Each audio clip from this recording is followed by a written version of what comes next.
devient maintenant pour nous amener à la découverte de la une des journaux. Quand devient maintenant, bonjour. Bonjour Joël Todji, bonjour également à nos amis téléspectateurs. Déjà, mercredi, le temps qui passe si vite, quand devient maintenant. Quoi de neuf pour nos téléspectateurs? Non, rien de spécifique, sinon que les journaux sont revenus effectivement sur la Cour africaine des droits de l'homme.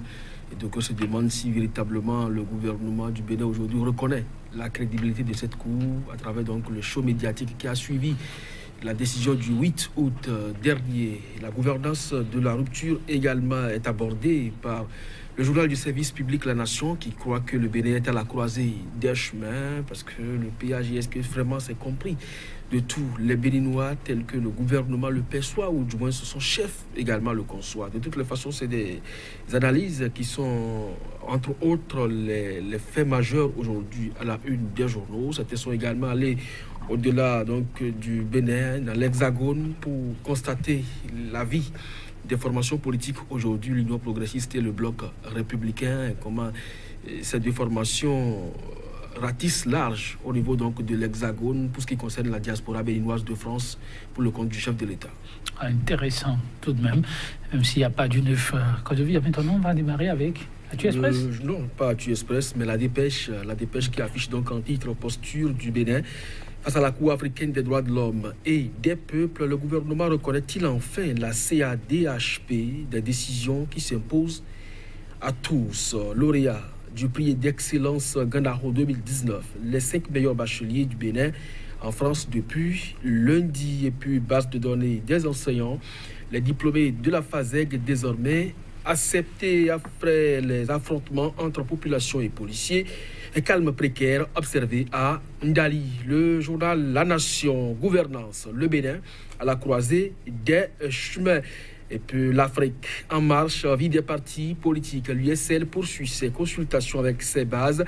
Une délégation du parti à Agégué et Sémé. Kodji, mouvance présidentielle. France, la guerre fait rage entre UP et BR à Moussou et à Bimbola dans une course poursuite. Et puis dossier Boniaï contre l'État béninois. Les explications de maître Agbodjo suite à la décision de la CADHP.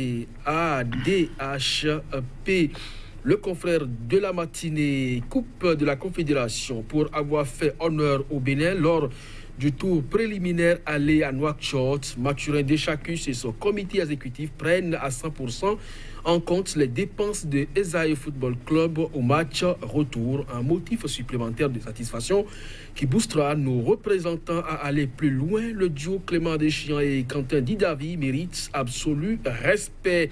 Assemblée générale ordinaire de la Fédération béninoise de football.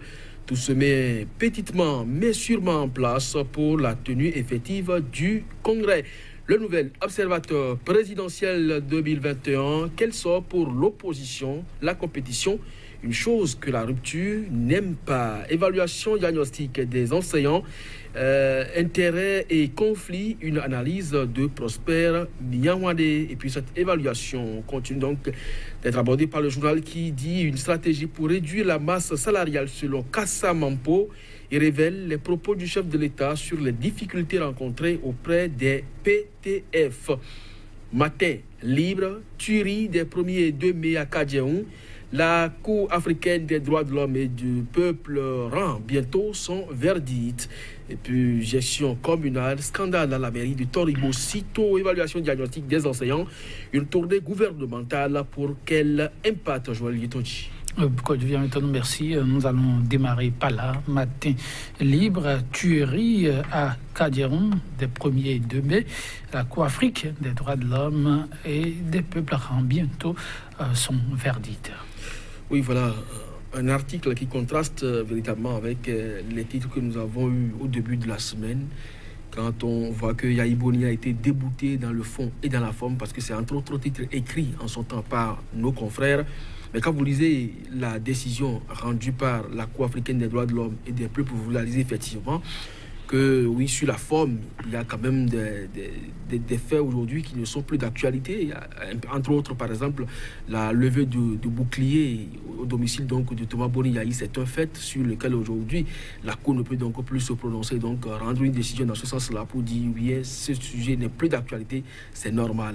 Mais prendre ce seul volet de la question et dire que la Cour a débouté Yayi Boni sur tout le plan, eh bien, ça pose un problème de conscience pour nous, journalistes.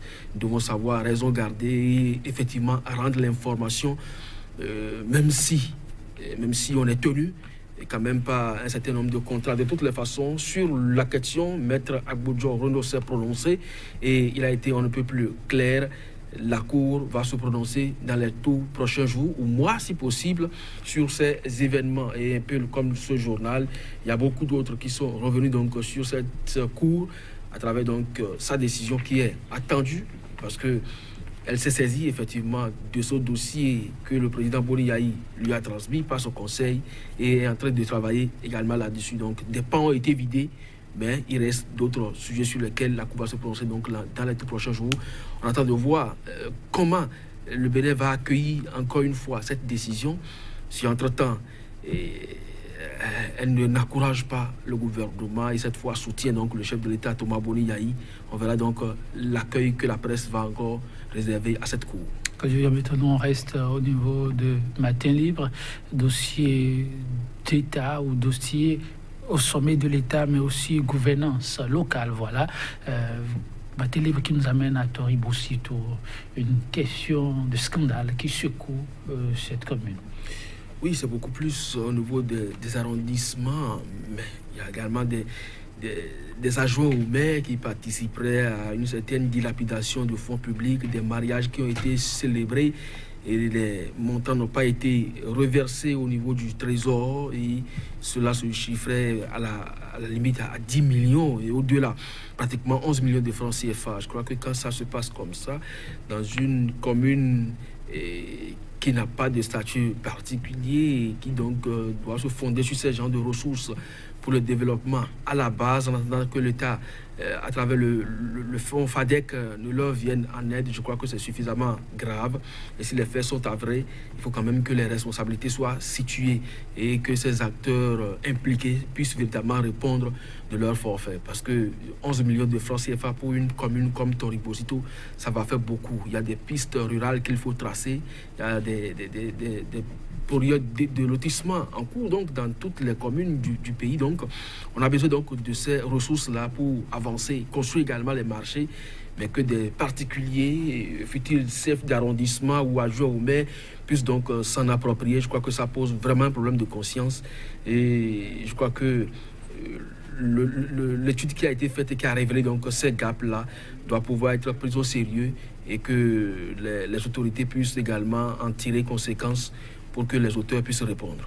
Que les auteurs répondent, dites-vous. Il y en a déjà qui répondent de leur forfaiture, mais la question de vertu dans nos sociétés de buzz, c'est Matin Libre qui a consacré aussi une page importante. Accusé de viol, un élève passe 15 mois en prison. Bon, ça dépend de son âge et des faits qui lui sont effectivement reprochés. Ce n'est pas parce qu'il n'est pas accusé, s'il n'est pas reconnu coupable du fait, il ne passerait donc pas 15 mois derrière donc les barreaux. Je crois que c'est des faits réels. Je crois que tout dernièrement, la police républicaine est descendue également à l'université d'Abo-Bekalavi où des chefs départements, d'autres professeurs, des étudiants également impliqués ont été interpellés et donc devront répondre de leur forfait. Donc le cesse en milieu scolaire, c'est un sujet vraiment préoccupant malgré les sensibilisations, malgré les différentes descentes sur le terrain donc pour amener les étudiantes, les élèves à prendre conscience à partir du moment où l'âme, en tout cas la femme reste l'âme faible. Dans certaines situations face à l'homme, eh bien, certains esprits malins continuent donc d'en abuser. Mais si déjà la justice peut se saisir davantage de ces genres de cas et servir donc d'exemple ces genres de comportements, un peu comme cet élève qui a passé déjà 15 mois en prison, je crois que ça va davantage émousser les ardeurs des uns et des autres. Oui, une note avec le quotidien béninois de service public à la nation, gouvernance. Au Bénin, le Bénin à la croisée des chemins. Oui, c'est comme je l'ai dit tout à l'heure, lorsque vous lisez un peu le chapeau de l'article, eh bien, je crois qu'il faut quand même être en phase avec, parce que le chef de l'État a beau avoir des visions, il est éclairé, il pose des actes pour le développement de la nation, mais est-ce qu'il est véritablement compris de ses citoyens, compris même de ses très proches? C'est ça la grosse interrogation. Aujourd'hui, quand vous prenez par exemple la question du déguerpissement, d'aucuns le qualifient du moins de sauvage. Et oui, parce que lui-même, le chef de l'État, a reconnu à un moment donné qu'il y a eu du zèle dans ce processus-là. Aujourd'hui, la question de l'asphaltage est là. Est-ce que véritablement ça répond aux aspirations des uns et des autres? Est-ce que le projet est expliqué en amont aux populations? C'est ça aussi le problème. Lorsqu'on veut copier le modèle rwandais, ce n'est pas mauvais en soi, mais Kagame a toujours eu la participation de tous avant donc d'enclencher ce processus. Même si on pense qu'il va avec la méthode dure, il a toujours eu l'accord de la population. Donc si on ne le fait pas, c'est donc ici faire donc le bien ou le bonheur du peuple contre sa volonté.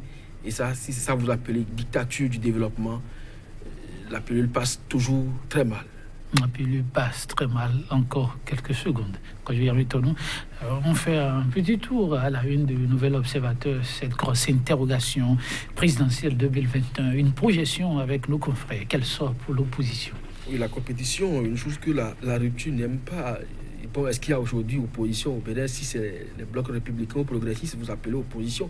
Parce que véritablement, les partis qui, quelques jours après la rencontre avec le chef de l'État, ont obtenu leur certificat de conformité, vous les entendez déjà avec leurs responsables, surtout l'UDBN, qui a déjà dit, nous soutenons donc d'emblée le chef de l'État, nous sommes de la majorité, de la mouvance présidentielle. Donc, de ce point de vue, il n'y a véritablement pas d'opposition. Maintenant, les acteurs clés qui pourront donc compétir avec le chef de l'État sont hors du territoire national, avec aujourd'hui l'interdiction d'obtenir ne serait-ce que la de naissance. Bref, quel sort pour l'opposition, c'est une bonne interrogation. On suit quand je viens avec ton nom. Mesdames, Messieurs, merci et à demain.